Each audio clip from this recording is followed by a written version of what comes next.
میں نبوت زندہ باد زندہ باد سارے بندے نے ہاتھوں نہیں اٹھایا، ہاتھوں اٹھا کے تاجدار ختم نبوت، زندہ باد زندہ تاجدار ختم نبوت۔ ماشاءاللہ حافظ سلیمان علی بہت ہی خوبصورت انداز کے اندر اپنی حاضری لگوا رہے تھے۔ شاعر نے کہا تھا جس کو یقین کہ حلیمہ کی گودی کا یہ یتیم، تھا جس کو یقین کہ حلیمہ کی گودی کا یہ یتیم عرش تک جائے گا، معراج کا دولہ ہوگا۔ شب اسرا انہیں ایک بار جگانے کے لیے دل جبریل بھی سو جان سے لرزا ہوگا، اور سوچتا ہوں کہ وہ انگشت جب اٹھی ہوگی، چاند بھی فلک پہ جس وجد پہ ترپا ہوگا، اور محشر میں شفاعت کے لیے آئیں گے حضور۔ حشر ایک اور ہی اس حشر میں برپا ہوگا۔ اسی لیے جنت میں اب تک ہے بہار نازک کہ اس میں حجرہ عائشہ کا وہی خواب سا دیکھا ہو۔ ولادت مصطفیٰ، میرے آقا کی ولادت ہوئی، میرے آقا دنیا پر تشریف لے کر آئے۔ اللہ تعالیٰ نے توجہ ہے جرا پیار نہ کہہ دیو سبحان اللہ۔ بس میں نے 2 منٹ میں اپنی حاضری لگوا کر اگلے سناخان مصطفیٰ کو دعوت دینی ہے، توجہ آپ نے میری طرف رکھنی ہے۔ تمام دھرتی میں سے اللہ تعالیٰ نے حجاز کو چنا، کہہ دیجئے سبحان اللہ۔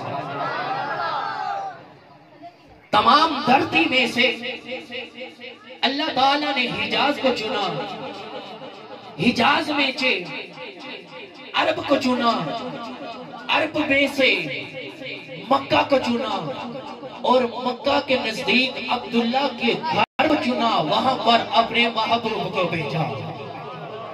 اور تمام مخلوقات میں سے رب نے انسانوں کو چنا، انسانوں میں سے جسے چنا میرے رب نے ارشاد فرمایا ان اللہ اصطفیٰ آدم و نوح و عیسیٰ۔ اللہ تعالیٰ نے حضرت آدم کو چنا، حضرت ابراہیم کو چنا، حضرت یحییٰ کو چنا، حضرت موسیٰ کو چنا، حضرت عیسیٰ کو چنا۔ تمام مخلوقات میں سے رب نے جسے چنا فرمایا ان اللہ اصطفیٰ آدم، ان اللہ اصطفیٰ نوح، ان اللہ اصطفیٰ ابراہیم، ان اللہ اصطفیٰ اسماعیل۔ اور اصطفیٰ میں سے رب نے جسے چنا فرمایا یہ ہے میرا مصطفیٰ۔ اصطفیٰ میں سے رب نے جسے چنا فرمایا یہ ہے میرا مصطفیٰ۔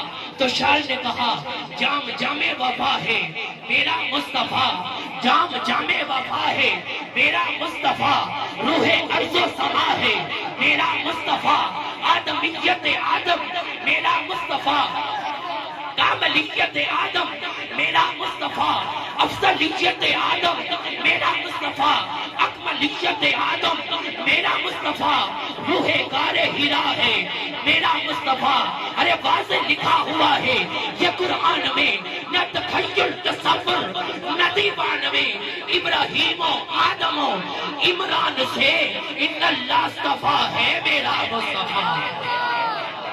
اور فرمایا نور پیغام وحدت۔ خدا کی عزت کی قسم کچھ لوگ کہتے ہیں میرے آقا نور نہیں بشر ہیں۔ میں ان لوگوں کو بتانا چاہتا ہوں کہ میرے آقا ایسے نور ہیں، میرے آقا ایسے نور ہیں۔ ارے یہ سورج کی روشنی تو کیا، یہ چاند کی روشنی تو کیا، جنت میں بھی کوئی ایسی چیز نہیں جو میرے آقا کے نور کا مقابلہ کر سکے۔ آئیے ایک حدیث بتا کے میں اپنی بات کو آگے لے کر چلتا ہوں۔ شام کا وقت ہے، صحابہ میرے آقا کی بارگاہ میں بیٹھے ہوئے ہیں، میرے آقا کا دیدار کر رہے ہیں۔